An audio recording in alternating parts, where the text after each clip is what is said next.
Hello everybody, it's been a while. I don't know when this video is going to go up, but I'm recording this on All Souls Day, November 2nd. I'm hoping this will go in between two cinema series videos in December, so I'm hoping this goes up in December. But I know this isn't, oh my gosh, it's not dinosaur related or not movie related. I'm going to lose 20 subscribers, but I don't care because this is quite important to me. It's like my second love, hockey. Pretty much went like God, hockey, then movies. So like that's my hierarchy or patriarchy. So anyway, I wanted to show off my work of custom goalie ratings. This also applies not just for my Hitz games, but I have a little bit of a spreadsheet I can show off of my EA Sports ratings here. But I want to show off mostly my goaltender ratings that I can show you how I got to them. So I have actually an overview of what I what the whole point of this is. I kind of want to show off how bad the EA Sports ratings are for goaltenders. Now, EA Sports ratings for goaltenders are quite all over the place. When a goalie has a bad season, I'm about to talk about this later, like say Cam Talbot or Jonathan Quick, they kind of just go like minus, or even Mike Smith, they kind of just go -4 in a lot of categories, or -2, and just like all the categories. Doesn't matter if it's the real life problems they're having, they just kind of just dump them down just to dump them down. Doesn't really matter, but I wanted to make everything as statistic based as possible, as realistic as possible. Also obviously having an eye test, because I am a former goaltender. Not like anything special, I didn't play in the juniors or anything, but you know, finished 4th in states junior year, pretty good. But yeah, I retired. I didn't want more hits to my head. I kind of want to remember like my future daughter's soccer games or whatever, like unlike Brett Favre. So I stopped playing goalie, but I still like skate out and it's fun. But yeah, I kind of want to just show off how bad the goaltender ratings were. It says, as parentheses, get hired by EA. That's kind of like a joke. If EA does want to hire me, that's great. I'm going to work at their BioWare service, or BioWare office in Edmonton, and I would not work at Vancouver. You can fly me out to Vancouver if you want to, EA, but I'd probably station in the Edmonton BioWare office if you do want to hire me. But that's just, you know, throwing it out there, sticking it to the wall. Yeah, so EA has purposely has every single player, not just goalies, has every single player low, but you know, just as a rating, as a base, so that in franchise mode, after you sim them for a season or whatever, they have, you know, little potential labels. So after their one season of simming, they actually move up to their real rating, which they should be rated as a default roster, which is really stupid in my opinion. Ben Bishop's passer rating in NHL 20 is 84. That's quite bad. Ben Bishop is known as one of the best passer ratings in the game today. So, or best passers, I should say, in the game today. That's really stupid. So I really want to improve upon EA's ratings with statistics from real life. Kind of want to give goaltenders a range. So like when you're playing as them, this is something I noticed when I use EA's ratings for my NHL Hitz games. So I made 3 NHL Hitz games for the past year, or 2 years, I should say. 2018-2019 season was NHL Hitz Pro 2019. This season, 2019-2020, I made NHL Hitz Pro 2020, and then NHL Hitz 2020, which is a mod of the 2003 version, which is known as like the second best hockey game ever made, only to the greatest hockey game and sports game ever made, NHL 94. I felt that last year in NHL Hitz Pro 2019, that the goalies kind of felt the same when they're on the ice, and I kind of feel the same way when you play in the EA Sports games. So I kind of wanted a range to kind of differentiate themselves and make them play like their real life counterparts. So even if there only is 5 stats that I have for my I have these sorted right here also by best to worst, I guess. I kind of wanted to kind of have a range, even if there was or were only 5 categories I had to, unlike, what is this, like 20 for EA, but I kind of wanted a range for them to kind of play as their real counterparts. Versus everyone kind of just feels the same. So how are they made? Based them off of 2 ideals. The first one was an average goaltender rating. I kind of gave like 85. 84 is okay too, but say for example, save percentage, which I have as Poise. If the league average that year was 910, which I believe it was last year or 2 years ago, I would give that goalie an 85 Poise. So that would be like a baseline. Second would be how ratings were made. Well, the highest rated stat, like best save percentage for the year out of everyone. So that Poise would be 99, and then runner-up would be 98 and so forth. And then bracket it down to 85, which would be the league average. So goalies with similar stats like 915 would be the same rating of like say 87. And like I just said, it goes down to 85. So 2 categories, passer and agility, are subjective. That's like my own eye test being a goaltender. Here's the thing really quickly. I've noticed that there's 2 kinds of, I guess, hockey fans. There's the fans that have actually played the game, and there's the fans that are just fans and they kind of just watch. There actually is a huge difference. Playing the game, actually playing hockey and sports in general, like just made me a better person, a leader, you know, it's helped me out in real life so many times. So I first of all suggest it if you're ever, like, if you're young, I guess, if you're watching this video and haven't played sports, I suggest you pick it up. But playing the game and seeing the game are 2 different things. When I play the game as a goaltender, I can look at a goalie in the NHL or anywhere else and say, like, this goaltender is a good goaltender because blah, blah, blah. Or this goaltender is not a good goaltender because blah, blah, blah. So, like, for example, Jonathan Quick, I believe, is a good goaltender because he is, like, the most flexible, agile goaltender I've ever seen in my life.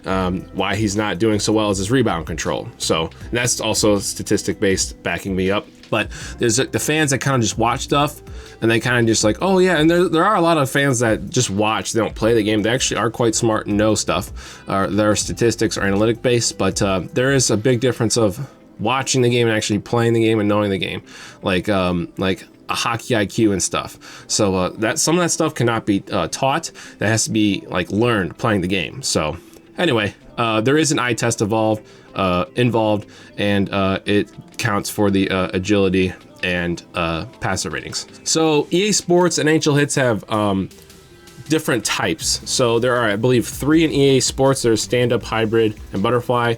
And in Hitz, there is like gritty, puck handler, stand-up, butterfly, all around. I think that's all the 5. So I have here all goaltenders right now, pretty much in real life, they use either the butterfly or the half butterfly as kind of like a base. No goalie is really a stand-up goalie anymore. Those kind of died out in the 90s. Patrick Waugh, like in the late 80s, kind of invented the butterfly. And so like everyone just goes down butterfly to take away the 5-hole in the lower thirds of the net, and kind of forces you to kind of just shoot up on goaltenders, which a lot of goaltenders like glove, so they kind of like want you to shoot there in a way. But there are no stand-up goalies anymore. That died in the 80s. In the 90s, it kind of just kind of switched into a new like revolution. Goaltenders now kind of break down into 2 different styles, blocking and reaction type goaltenders, with a subdivision of like reaction. So in my Hitz game, I use the butterfly designation for those who are a blocking variety, like Lundqvist, Hellebuck, Crawford. For the reaction type of goaltender, it's maybe like a Jonathan Quicker type of deal, even though I have Quick right here as a gritty style. Reaction type goaltender is like an all-around, which is kind of like a hybrid. They're known as hybrids. But the gritty, I would say that kind of goalies that are really aggressive, that leave the paint, challenge shooters like Martin Jones, Jonathan Quick, mostly Jonathan Quick. I don't watch too much Martin Jones, but he kind of is out of the crease a lot too. But even though gritty in the NHL Hitz games means like fighting ability, toughness for goalies, I just designate them as like goalies who are super aggressive when they come out and challenge the goaltender. One good indicator on seeing if a goalie is a blocking butterfly goalie or a reaction type athletic goalie is kind of just to look at their pads. If they have a flat facing pad that's a butterfly pad like a CCM Perrier, they are most likely a blocking style goaltender. If they use like a 4-roll pad, like say a Vaughn Velocity, they're looking for flexibility in their pad, softness, so they can make more athletic saves. So agility, I studied about 3 days worth of tape from like 2019, 2018 highlights on YouTube and stuff. Kind of originally judged them at like who was, the greatest agility wise, smoothest looking, at like a 99 overall. Already talked about right here, I have a little note here. Kind of used to be a goalie until I retired until 2014, so I know what kind of like a smooth goalie looks like. But I changed the ideology to this. I wanted a baseline of 90. For the rating of 90 being the ability to do the splits or not, and then rank them above or below said line. So the maximum agility, I kind of made it a 95 now, so say like Jonathan Quick instead of a 99. EA's highest, I believe, is 92. So I kind of ranked them below or above 90 as who looks awkward and who looks, more natural. So like someone does like more of a natural athletic save, as say like maybe Grubauer, Mrazek is like a 92 versus like a 90. So I kind of like a range of like who looks like smoother when they make saves or looks more athletic than another goaltender. And there are some athletic goaltenders like I have here, like Hellebuck looks weird, Dubnyk looks weird, Koskinen, even though Howard, which is really weird because I say big goalies like 6'4" to 6'7" are kind of awkward because of their size. which is weird because Howard and Koskinen kind of looks awkward, but like he can do the splits and is agile. So it's very weird. Sometimes there are paradoxes, but like big man like Rene is very athletic, but he's quite large.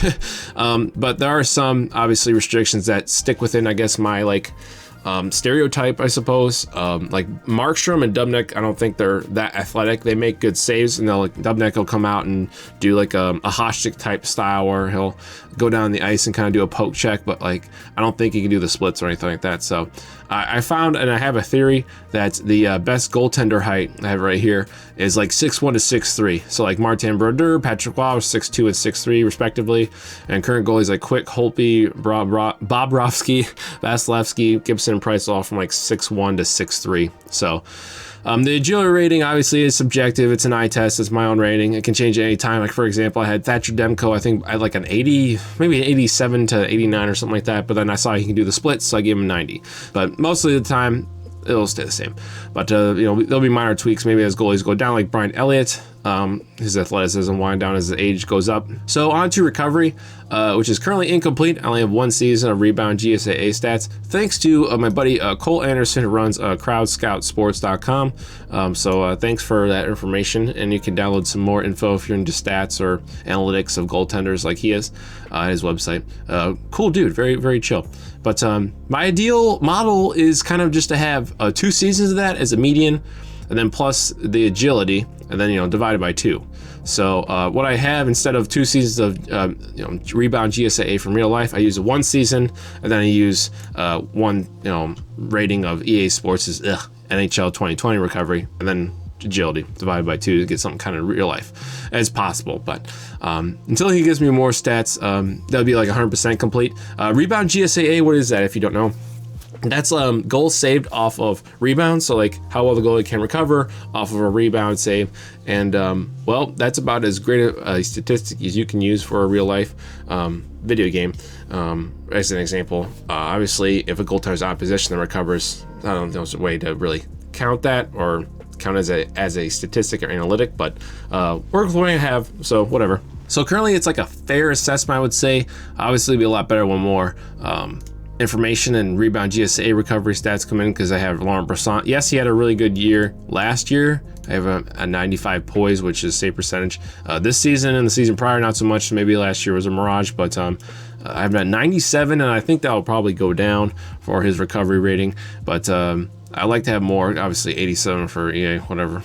It's actually pretty good, but that's probably also based off his really great season last year. Anyway, Laurent Brossoit done. And aside, on to passer and passer rating.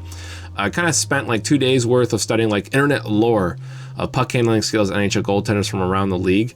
I also kind of consulted eliteprospects.com. My highest rating is 96, better than 99. So there's like a room for error or errant passes.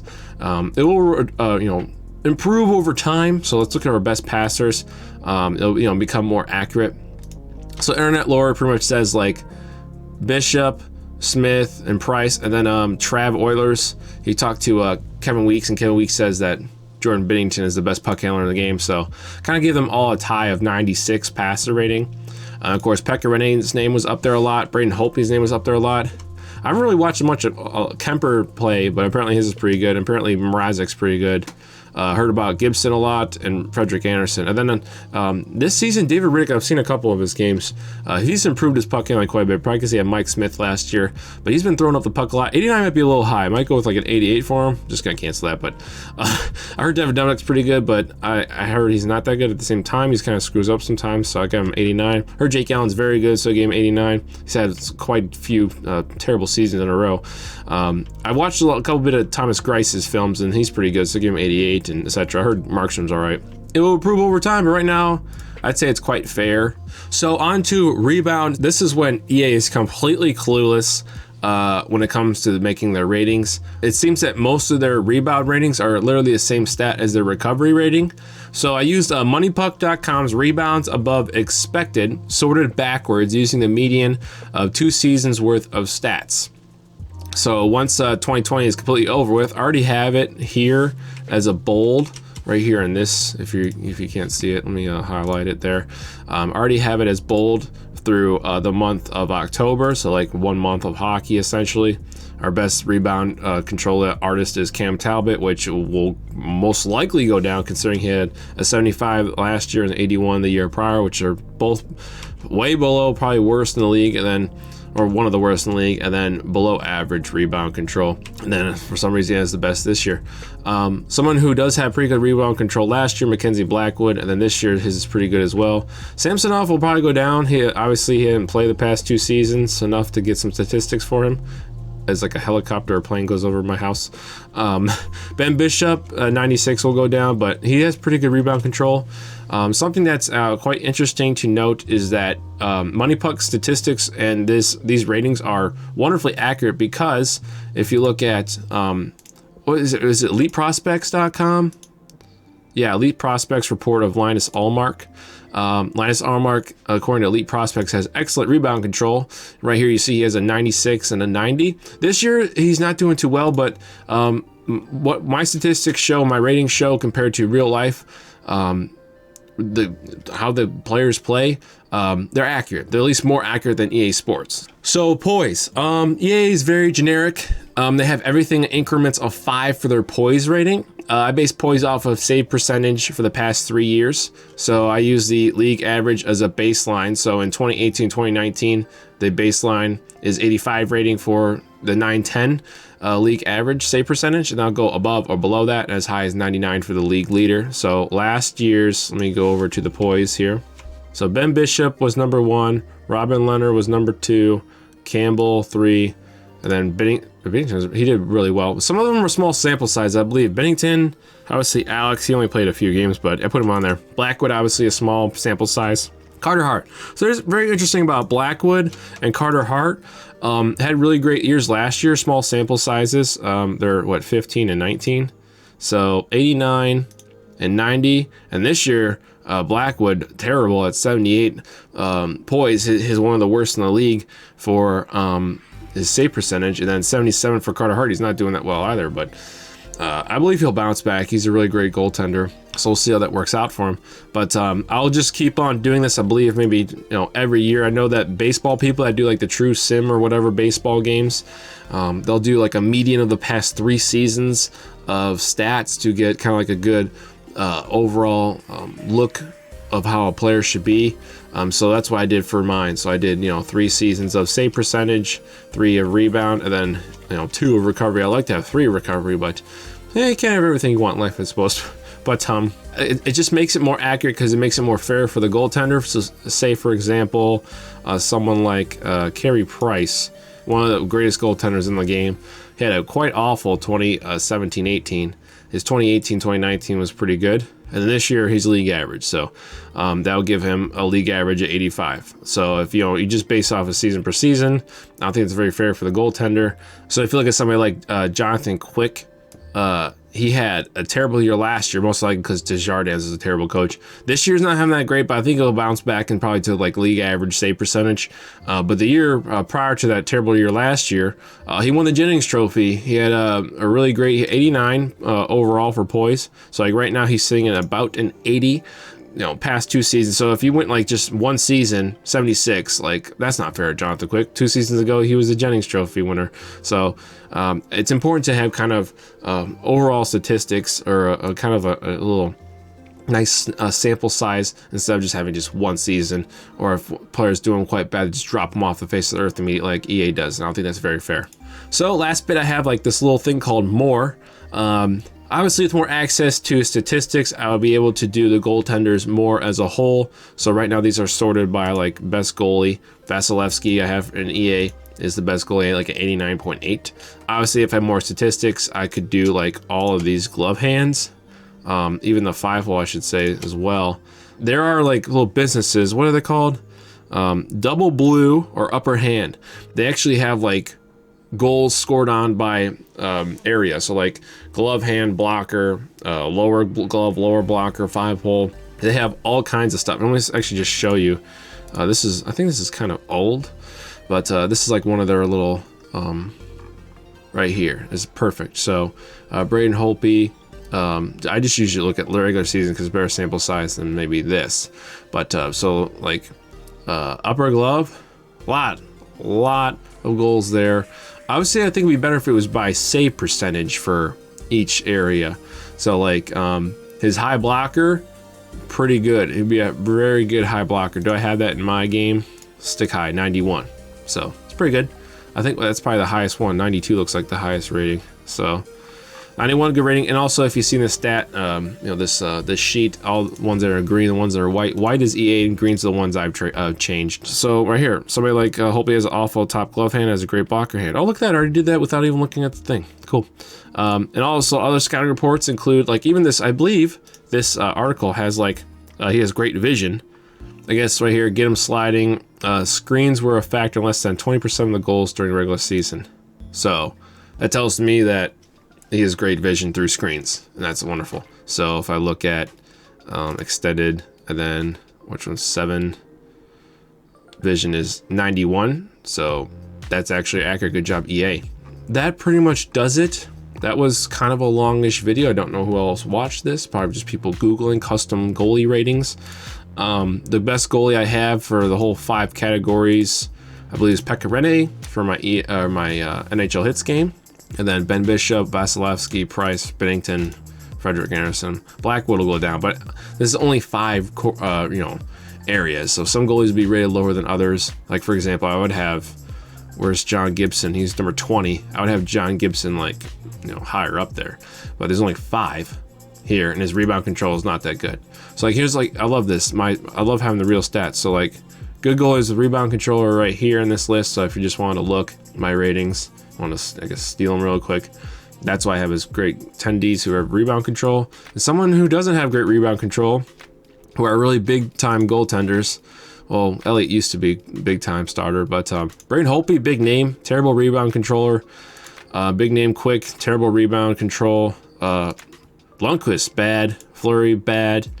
Bob Roski's not that great right now. Gibson is a big name that does not have good rebound control. Same with Crawford and Hellebuck.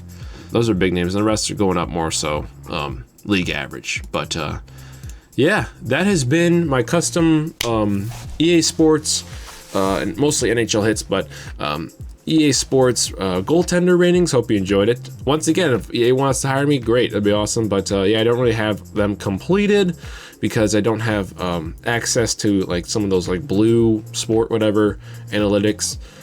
There's some kind of website that I could get access to. I can do goaltender ratings and rate everyone and get them as accurate as possible. I think that's all. Thanks all for watching. God bless. Peace out.